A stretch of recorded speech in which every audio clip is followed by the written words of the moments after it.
listening to Your Ultimate Life with Kellen Flukiger, only on LA Talk Radio.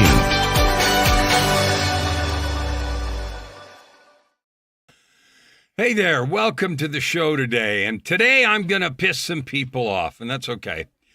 I hardly ever, never, in fact, talk about politics, and I'm not really going to start today in terms of telling anybody how to think. Besides that, I live in Canada. And so, but what I am is observing some things. And it doesn't just apply to the U.S., it applies to Canada as well here and some other countries. And I'm not a student of every situation in all the different countries. But here's what I'm seeing. I'm seeing a volatile, angry, vitriolic world. I think it sucks. I don't know about you, but I realize news programs, they're built to sensationalize. And I don't care which side you're on. They're built to dwell on the negative and get cycles of negativity going and get you all stirred up so you shake your fist and go vote a certain way or write a letter or do whatever. But I'm talking about not the news, which is designed to sell, get viewers and sell news. My wife and I were in Phoenix a little while ago, and my wife expressed just an opinion about something, and she's not very loud spoken about something. She just said something. And someone just completely flipped out on her and said, "How dare you think this, that, and the other?" And I'm being specifically vague because it happens in every situation. And I don't care if you're in the U.S., it's Republican or Democrat, and up here it's conservative or liberal. And then they've got more than two parties up here, three main ones, New Democrats, liberal and conservative. That's not a problem. It's not the point. But at least as I watch the U.S., and my wife and I are both dual nationals, so we participate in both countries as citizens, and I'm really frustrated. And the reason is because nobody is taking any responsibility. I take responsibility for me.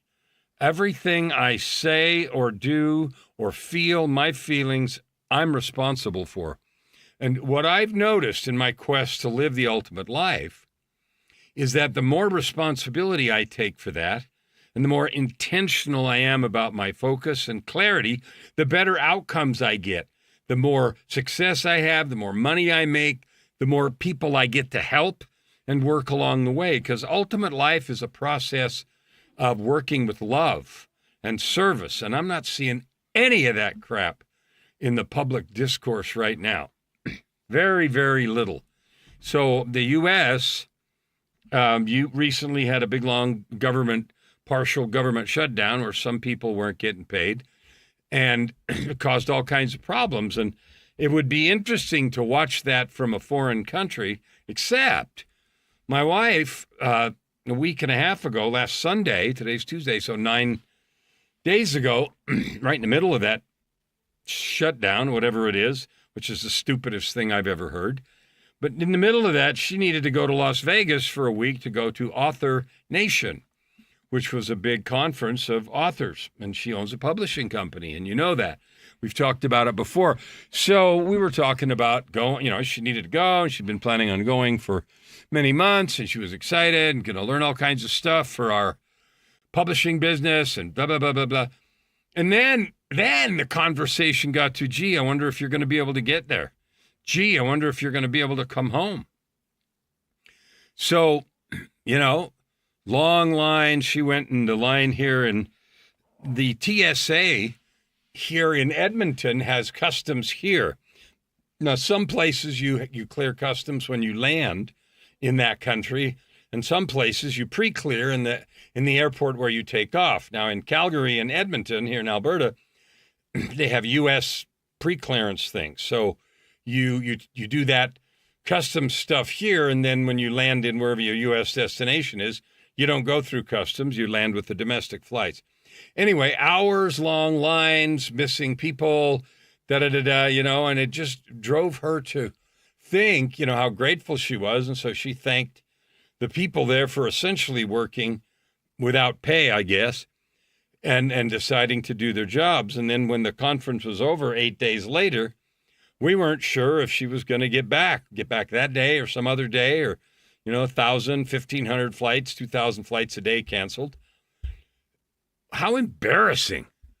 Like, how stupid are we to live in a place where we do that? And I don't care which side of the fence you're on, the idea that that kind of public stupidity is what we need to do to try to get our way, I find that an embarrassment. So as a U.S. citizen, I was embarrassed in front of the world that we can't get our governance crap together enough to, have the government run normally. And at a moment's notice, one party or the other can cause such disruption. And I found that to be stupid and the antithesis of living a life of purpose, prosperity, and joy.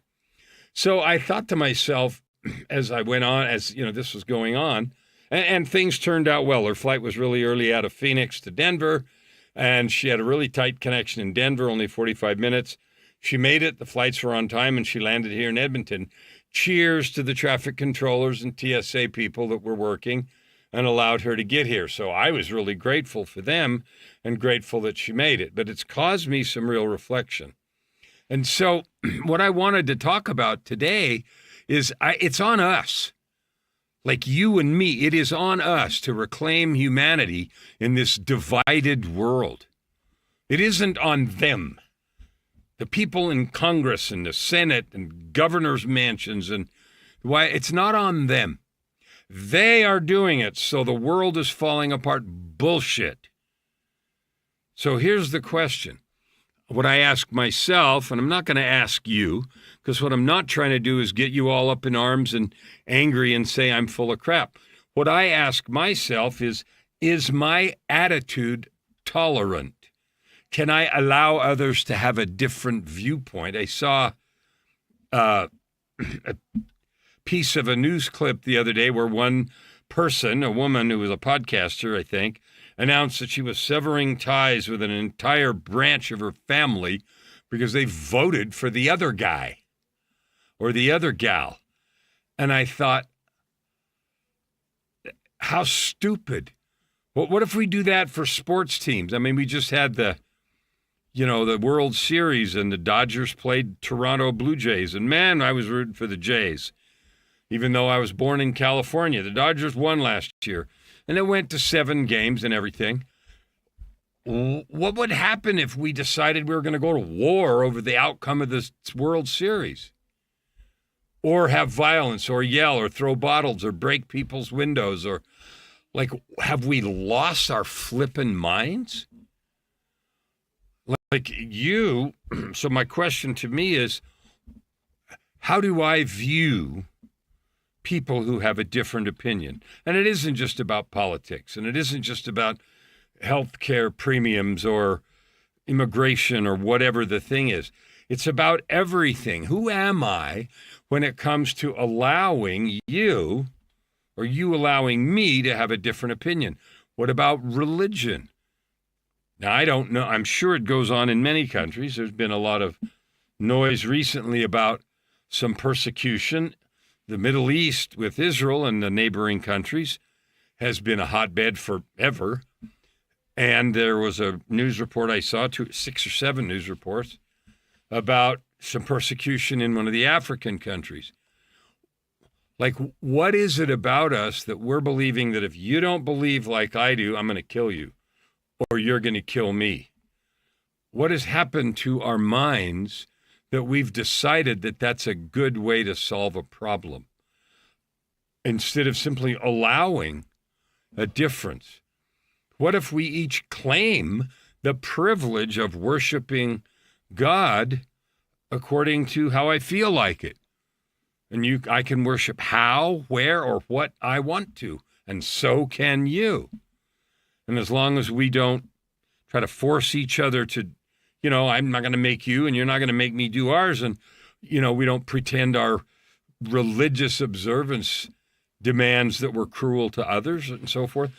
Why can't we allow that? We used to do that. We used to do that really well, or at least a lot better than now. Now, I understand, particularly with religion and politics, there's been those battles forever. right? There's been, for a long time, there was a division about Catholics and Protestants in Ireland and probably other places. And there's many countries where that happens. Like, what is wrong with us? So I'm going to tell you what I think it is and what we could do about it. Now, I'm not telling you what you should do because it's not my place to do it. But what I am going to share with you is what I do and what I see. The level of divisiveness or divisiveness, I'm not sure how you say that word, in the world right now breaks my heart.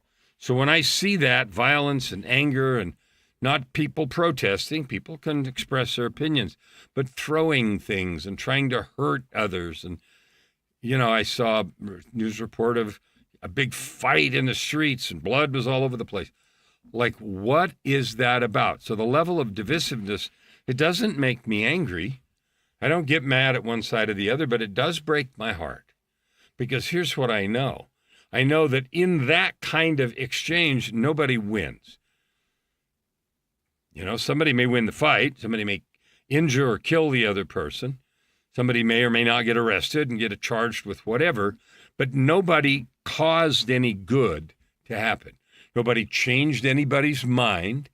Nobody came to a greater understanding of each other's point of view. None of that happened. And until that happens, we're not going to solve any of this. And in fact, I don't know. I'm not doing a scientific study, but it feels to me like it's getting worse and worse. More violence, more anger, more level of vitriol, and leaders that are supposed to be mellower and have brains enough to lead well are leading the charge of vitriol and anger. The level of insults and name calling that gets done on TV and from the pulpit in ruling institutions is embarrassing. So I vented for a moment. And so what I want to talk about really today isn't just to point out the problem and say, crap, we have a giant problem, because we do. What I want to talk about is, isn't it time? Haven't we had enough? Isn't it time to reclaim our humanity? And humanity doesn't mean I'm right and you're wrong. Humanity doesn't mean you're going to make me or somebody else do what you want. That isn't humanity. Humanity is love. Humanity is working together. Humanity is figuring out how we create the best compromise that we can. If I take the view that if you believe or think or act a certain way, that there's something wrong with you, we're never going to solve that problem. If I get to a place where I say, well, you have a different opinion, and I ask a lot of questions, and then I understand your opinion, and then I say, well, I respectfully disagree. I think we should handle it this way. We can have that conversation. You can come to understand what I think, and I can come to understand what you think. And I know that in that process, each of us changes a little, because I see, and so do you, this name calling and arguments go on, and people just spouting crap that's not true. I saw, I think it was, and again, I'm not picking sides here. I saw someone in the United States Congress was calling someone else names, called them names, and said they weren't qualified to do anything. And then the person running the particular newscaster, and I watch different news channels, I'm not stuck on one, gave a list of that particular individual's accomplishments, their degrees and their awards. And so the idea that they were incompetent or unqualified is absurd on its face. Yet the person speaking the vitriol yelled it and pronounced it as if it were gospel truth, like the sun shining in the sky. Well, how the heck are we ever going to get to a mutually beneficial solution in that? We're not. Because the path that we're going down with hate and anger, it leads to more hate and anger, it leads to violence, leads to war eventually. Right? Is that who we really want to be? I can't imagine that. So here's the things that I notice. I notice that the level of division in the world breaks my heart. Okay? Here's another thing I know for sure. We cannot create an ultimate life if we deny others' worth. Now, there's been several episodes where I talk about the acronym WIPOS, W-I-P-O-S, worth, identity, possibility, ownership, and sovereignty. So if I claim infinite worth, I have to allow you infinite worth. And in fact, I have to believe with all my heart that you're worth exactly as much as I am. The identity piece, if I claim to be an offspring of the divine, a creation out of love and so forth, then that absolutely requires that I accord you the same exalted status. You're a child of the divine. If I say I have gifts and talents, then you have them, as many or more than I do. If I have desires to add good to the world, then I have to assign, accept, and believe that you have that. If I say P, possibility, well, I can create whatever I want, and then you can too. And on top of that, I feel it's my responsibility to do what I can to support you, to encourage you, to love you. We're not going to build unity on hate. It's never going to happen. And everybody's saying everybody else is the hater. I'm not seeing it. None of the vitriol I'm seeing spewed says love. It says hate, judgment, division, anger, frustration. That doesn't create your ultimate life. And I've spent who knows how many episodes, hundreds now, talking about how to create, what to do, how to create your perfect day, how to create your wealth and income and impact. We've talked a lot about that. And today what I'm talking about is the knots. We got to end this hate and vitriol. And I'm first. I end it. I choose. I do not speak that. I choose not to think it. And I'm inviting you to join with me. I'm inviting you to think that person who voted differently than me, or who goes to a different church, or believes a different thing, they're just as good, just as worthy, just as intelligent, and just as capable as I am. That would be an interesting conversation. When people are busy spouting vitriol, to sit them down and say, do you believe that person over there is worth the same that you are? I don't really know what the answer would be, but based on what I'm hearing, unless some radical change takes place, the answer is going to be a furious and fierce no. They're subhuman, they're whatever, right? Do you believe they're as intelligent as you are? Frickin' absolutely not, because if they had any brains at all, fill in the blank. And what I'm telling you right now is if you and I talk to each other that way, we're never going to build together. We're never going to create possibility. We're never going to have peace and joy. We're going to have divisiveness, anger, bitterness, violence, stealing, hurting, burning, rioting, because I or you, we believe the other person is worth less, subhuman. We've somehow assigned the idea that because we're different, we're better. And that's flat not true. It is not true. So if you think any of that, there's a rethink. There's a rethink. Unless you love this anger and fury. If you love living in that anger and fury, then you're right in your element right now. So here's the acronym, and I gave it to you before. Let's start with WIPOS, worth, identity, possibility, ownership, sovereignty. Why wouldn't we believe? Why isn't someone who believes different, that goes to a different church, or thinks we ought to handle one of the big issues right now seems to be how you pay for health care. Somebody can think we ought to handle that different, and why does that make them subhuman? Well, it doesn't. So we have to get back to acknowledging equal worth. You're worth the same thing as me. And whether you're religious or not, I don't care. Spirituality is built into us. We all know, without question, there's something greater than ourselves. We've invented a bunch of names so we don't have to use the word God and spirit and those kind of things because they're stuck to religion, and we may have a particular bugaboo about that. Whatever. you know that there's something outside yourself. And if you don't, that is a narrow and sad existence. And I'm not telling you you can't feel like that. And I'm certainly absolutely willing to allow you to live like that. I have both lived and like that and known many who do. And I never found that to be very rewarding. In fact, the opposite. I found it to be empty and sad. So identity is as a divine being. Possibility means you and I, we can create whatever we can dream. And here's where I see a big struggle.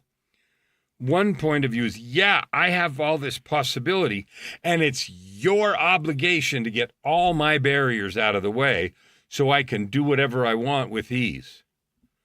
I got news for you. Nobody owes me anything. And nobody owes you anything. And the idea that somebody owes me the ultimate life or owes me removing my barriers is a bunch of crap. We are able to create whatever we want, but nobody owes me a certain thing. And what I see a lot of this sort of feeling, and I think it comes partly from, the invention of the internet and now AI. We've gotten to the place where we think everything needs to be fast, a download and double click world. Everything that's a problem needs to be solvable in the length of a TV sitcom, which keeps getting shorter, right? A 30-minute sitcom used to be 26 minutes or 27. There was commercials at the front and in the middle and the back, and now there's 5 or 6 commercials, and I think it's down to about 22 minutes. So the length of a TV sitcom shrinking, but we have this idea that if it's not easy, somebody's doing something wrong. And it's out there. Somebody out there doing something wrong, right? And you owe me an easy path. Well, nothing in nature works that way. Trees grow slowly. Erosion takes place slowly. Mountains move slowly. Tectonic plates move glacially. And so nobody owes me anything. And that is a good thing, because that means my destiny's in my hands. I have the ability to create whatever I want, and so do you. Now, it's absolute truth, and I'm not going to remotely pretend that some people aren't born into circumstances that are much more difficult than others. Maybe you're born without an arm or, with some significant difficulties. I see those commercials on TV like you do that advertises, St. Jude's and Shriners and these other medical institutions that are trying to take care of kids. And my heart aches for that. And these philanthropic organizations that are trying to take care of kids in other countries that are born with, cleft palates and other difficulties. We are born into whatever circumstance we are. And we are called to love and serve. I was really excited when I saw a news article the other day that Samaritan's Purse, which is a Christian philanthropic organization, had unloaded, truckloads of supplies to some area that was struck with disaster. And I don't remember the area, and it doesn't matter. What I loved was the fact that somebody was there trying to help, and help in a giant way. I love the religious, a lot of churches, and a lot of nonprofits that do that. And I love that, and I love contributing and being part of that, whether it's physical labor or money. You know what else I know? I know that there are boatloads of organizations that are set up to be philanthropic that are stealing the money, that are lying through their teeth about what it's for and what they're doing with it and what percentage of it actually get used. Now, I don't know all the details, but it's pretty flippin' embarrassing that concert was done in California and raised $100 million and not a single penny has gone to rebuild a house. I didn't donate to that because it was under the control of people I don't trust. But the research, at least that I have read, and I've read it from multiple sources, is that the money got funneled off to different organizations, many of which had nothing to do with rebuilding that area. And that made me really sad because I got two friends that I personally know well who lost their homes in that fire. And maybe you do too. Burned them down, lost everything. Not a cent.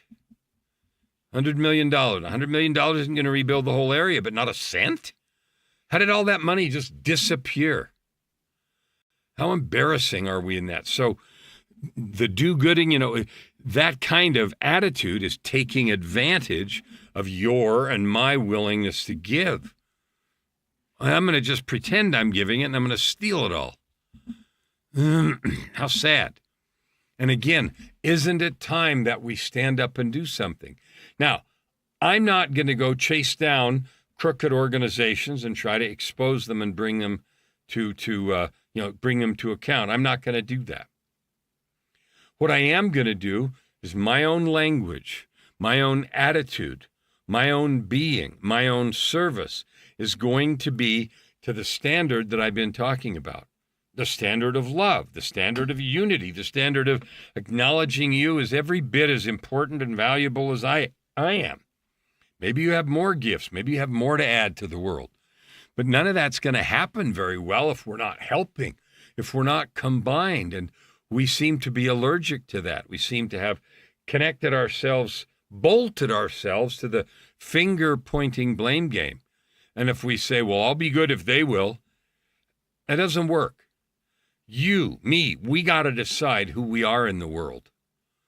Right now, every single day. And if you've had a habit, or I have had a habit, I'm not talking to you and me, I got a mirror. If I have a habit of judging, of not listening, if I have a habit of name calling, quietly or otherwise, if I have a habit of, well, they don't know what they're talking about, what I'm really saying is I'm choosing to believe I know more than you, and I'm better than you, and my way, this, that, and the other. And that's never true. In every circumstance, no matter what the disagreement has been, when I sit down with someone and we actually listen openly, not listen to defend, not listen to attack, not listen to justify, but we just listen to learn. I've never done that without coming away thinking, crap, I didn't know that. Wow, I didn't realize it was like that. I didn't understand this, that, and the other. And then the conversation about what to do next is completely different. Completely different. And never would have happened if I had stayed stuck in the viewpoints that I had. And that's happening a lot. The idea that, well, if you don't think like I do, there's something wrong with you because I'm more enlightened. That's just bullshit. Your opinion isn't any better than anyone else's. And when we, each of us, cling to the idea that we're right, all we do is guarantee that we stay divided. So the antidote to this is to acknowledge worth, identity, possibility, ownership, and sovereignty. Yes, of yourself, but of you. If I want to get along with you or a group that thinks, acts, or believes differently than me, then I need to decide. I need to decide about your worth being infinite, about your identity being just as good, just as divine as mine. Your possibility is great. Your ownership just as valid, and your sovereignty just as true. It's one thing to claim that for ourselves. It's an entirely another thing to say, you know what, I'm going to give that. I'm going to give that to each person. Your worth is infinite. Your identity is divine. Your possibility is just as important as mine. Ownership and sovereignty. So that is the place to start. There is no other place to start. From a place of love and acknowledging the other person. If the first thing I think about is me, who's going to acknowledge me, you're finished. It's like a marriage. We're gonna each of us do 50-50. That's never gonna work. If you're gonna get married to somebody, it's 100-100, if it's gonna last. And if we're gonna heal this kind of division, whether it's in our family or in our neighborhoods and larger in states and provinces and nations, we have to, that word that Gandhi said, we have to be the change we want to see in the world. Now, that's hard. I want you to do it first. When you suck it up and be good, okay, then I will. Well, we have to be first. So I issue a challenge to you. The division is a disease. The prognosis of this is death, death of friendship, death of love, death of civility, death of society, death of countries, death, fear, rage, violence. It's all terrifying. And that is the outcome of the disease of division.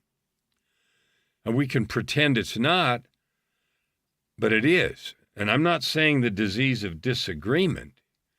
Disagreement is natural. You ask 5 people about how to solve a problem, you probably get 6 different opinions. Fine. But that goes to division when we then make someone wrong for their opinion. So here are some of the symptoms of the disease of division. Outrage is currency. The more outrage I have or you have about something, the more I do that, I'm more powerful. So we elevate those with the greatest outrage. And I understand why news channels do that. I despise it. I think it's terrible because it tears down the fabric of hope. But I understand they do it to get ratings. And I wish that we were merchants of hope instead of merchants of despair. Algorithms in social media and news feeds, they reward anger. The more horrible the news clip. Viewers need to be careful of this sensitive stuff. Some of these pictures are going to, may offend some people. And in the name of news, we show horrifying horror shows. I'm not pretending we hide those things and pretend they didn't happen. What I'm way more interested in is, how am I behaving? What am I believing about others? And how am I showing up in the world to invite love, possibility, growth? What am I doing to allow others the same freedom of expression? And I don't mean freedom to beat the crap out of somebody. That's not freedom of expression. Freedom of expression is, you want to paint the wall blue and I'll paint my wall green. You write a book that says this, I'll write a book that says that. You believe and you want to worship or not worship a particular way, and I want to another way. That's freedom of expression. But the moment I walk in your house or on your lawn or on your car or something, try to make you do what I want, that's not freedom of expression. And it never will be. And it will never produce any kind of harmony. And it sure as heck isn't going to fix our society. All that does is escalate. And all we have to do is look at the last 10 years, at least in the U.S., to see that. It's just horrific. And I'm from the U.S. I mean, right now I live in Canada, but wow. So, and somebody else isn't going to fix it. It's on you and me. It starts with us. So here's another truth. Violence and hate do not produce lasting freedom. Violence and hate only produce fear. Now, if that's the goal of some segment of this, anarchists and people, whatever, I'm not talking to you, because you're getting exactly what you are trying to get. What I am doing is identifying the truth of what's going on, intentionally creating violence and hate. That is the road to anarchy. That is the road to destruction. That is the road to death. Again, death of civility, death of relationships, the death of kindness, the death of patience, the death of helping people, the death of our being truly human. We are built to love and serve. All we have to do is look at our neurotransmitters. When we help and love each other, we feel better than any other time. Some people say, well, of course, that was built in as a survival mechanism. Nonsense. That's divine design. So we are called to love and serve each other. That is our highest calling. And you know that because you've had times when you feel like that. So let's talk about this for a minute, each of these pillars. Worth, division begins when worth is denied. If I think you're not worth as much as me, or you think I'm not, or we think somebody else is not, and we ignore people, because when people feel unseen, they scream louder. When people feel worthless, they get frustrated, they yell, they attack. And so bequeathing worth, approaching every conversation. And again, you and I, we're not going to change, Congress or the Parliament or anything by ourselves. Where it starts is in our own conversation. So I ask myself this, and I challenge you. Do I begin every conversation acknowledging the worth, the infinite worth of the other person in my mind? Or do I look at them as an irritating jerk with a different opinion who I either have to ignore, yell at, or somehow fix? What I've done there is demean your worth. I'm not doing that. I won't, ever. And I'm inviting you to join me because we can't control someone else, but we can control our own thoughts and feelings and behaviors. So can you imagine my goal this year, and I've said this on many shows, my goal this year is to reach 300 million people with this WIPOS, worth, infinite worth, divine identity, infinite possibility, complete ownership and sovereignty, absolute sovereignty over your life. Like if we not only claimed that for ourselves, but bequeathed it fully and freely on others, 300 million people, we'd change the world. We'd be done. Wars would be over. The economy would be benevolent. And the untold trillions of dollars we spend on enforcement and policing and cybersecurity and everything, it'd all be unnecessary. All that trillions of dollars could be immediately turned and immediately solve the problems of hunger and clean water and literacy and education and all that stuff. We could solve all that in a minute. But we have to spend an enormous part of our wealth because we are not acknowledging the other's worth.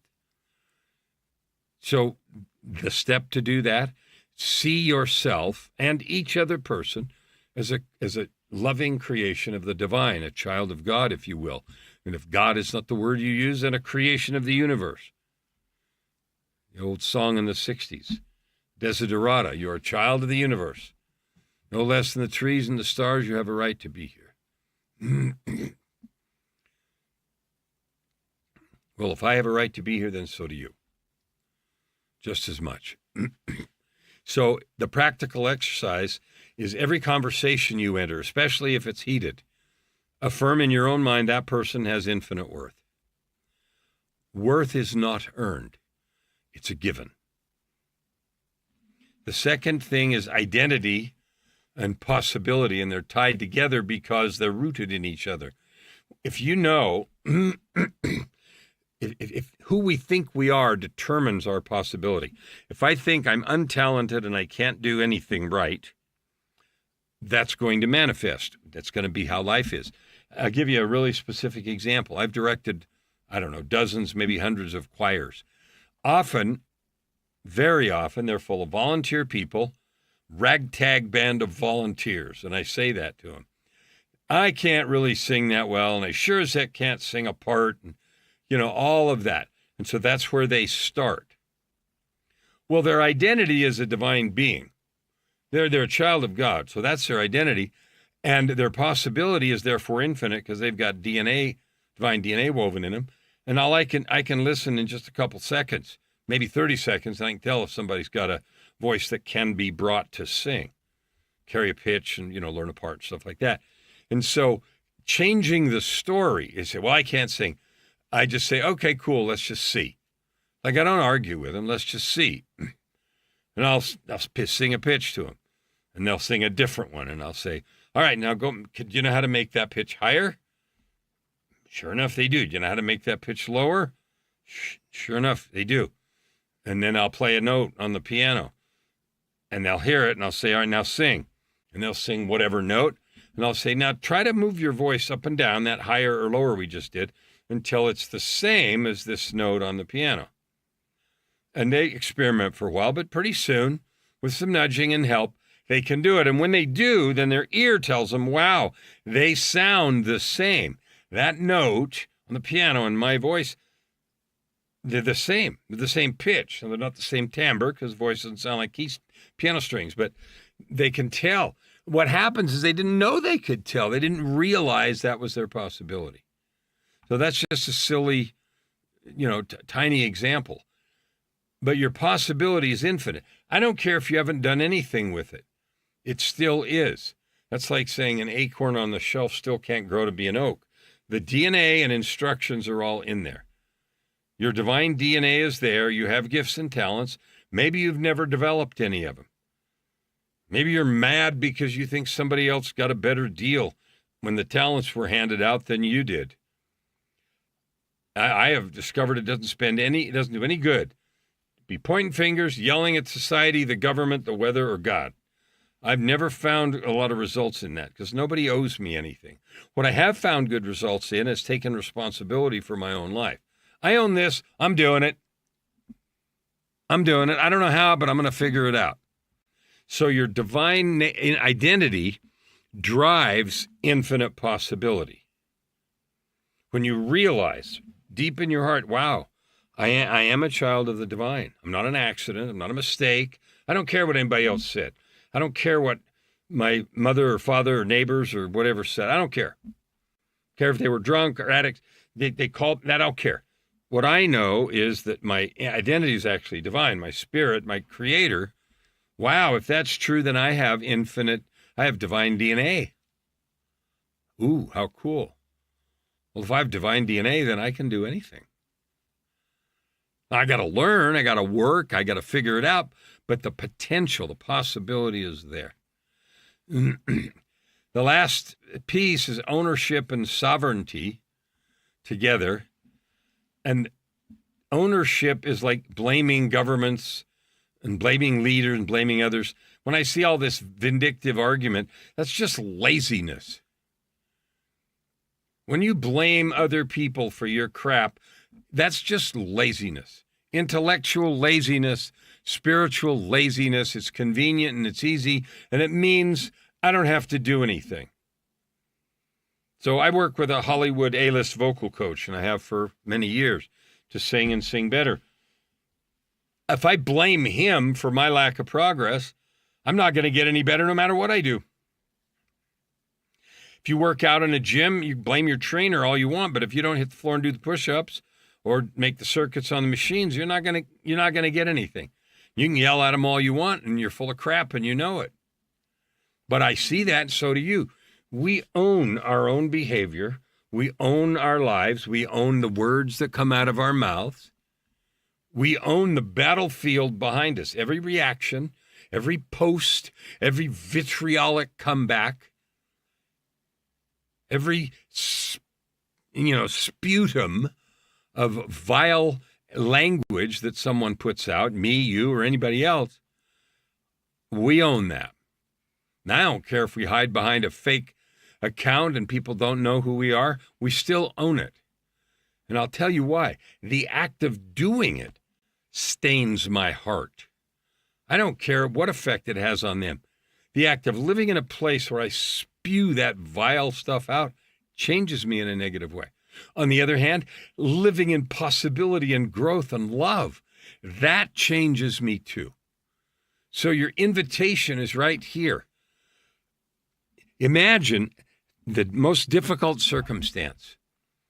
Somebody hits you and you get out and they're blaming you and they start yelling at you and calling you names and everything. You stupid idiot, don't you know how to drive? All that, on and on and on, right?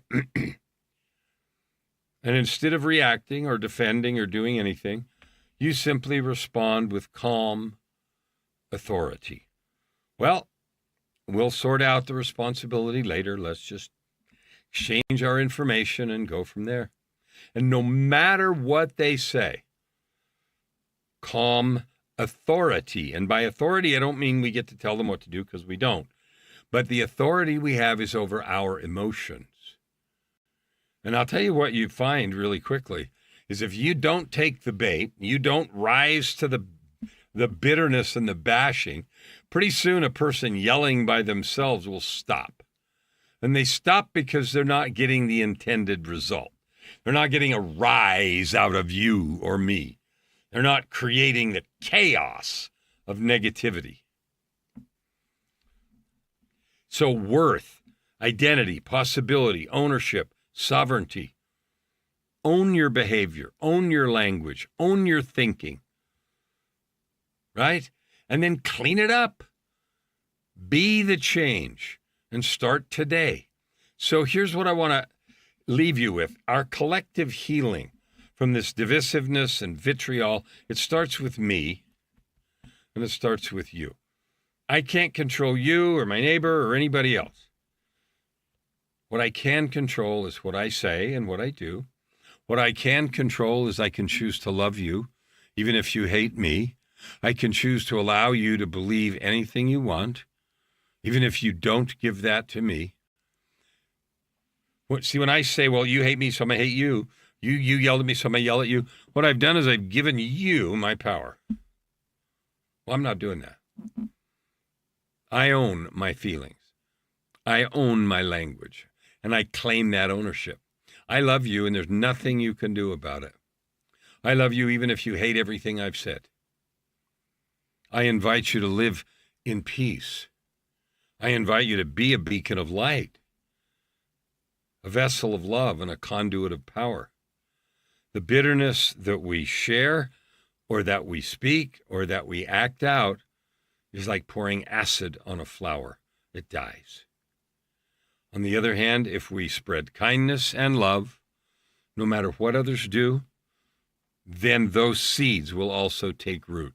And that doesn't mean the minute we do something good, the world's going to change and the clouds break and the sun shines out and bluebirds sing. We all know that doesn't happen. But what it does mean, and I can tell you this from personal experience, I go to bed with every single day in complete peace. I have said things that are true.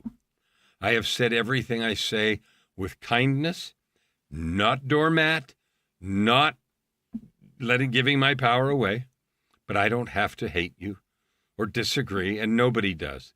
And I do start and can start and will start with my own thoughts and feelings. Now, here's your challenge. What if you remembered the other person's worth? Whether even if they're on a news story on TV, but especially in your family or in conversations. What if you not only reclaimed your own divine identity, but what if you helped someone else reclaim theirs? Not by changing what they think to agree with you, but just by acknowledging and reminding them of their own divine identity. What if you not only opened your own possibility, but you helped someone else open theirs? What if you not only accept your own ownership of everything you say, think, and do? What if you helped someone else claim that ownership? And embodying sovereignty doesn't mean arrogance.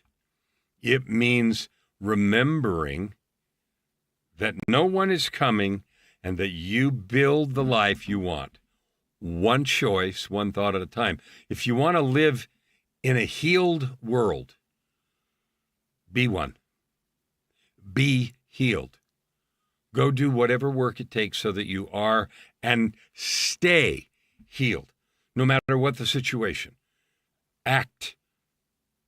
I don't mean put on an act, but I mean let the being of your healing be so evident that it just leaks out of your eyes and ears. You are not helpless. I know you're one person, so am I. I'm the architect of light. I'm a purveyor of love. So are you if you want to do that, if you want to be that. You can be this moment a beacon of light, an architect of healing. It doesn't matter if someone else wants to hear you or not. The force of your being penetrates into the world, a little at first and a lot later. So remember, you're not helpless. You're a beacon of light, a vessel of love, and a conduit of power, if you choose. The next chapter of humanity is being written 1 minute at a time, one choice at a time, right now. And I invite you to join me in writing that with a pen of love, of tolerance, of discussion, of listening, and of allowing, and at the same time adding good to the world just because you can. I know, because I do that, that is the path to joy and happiness and the path to create your ultimate life.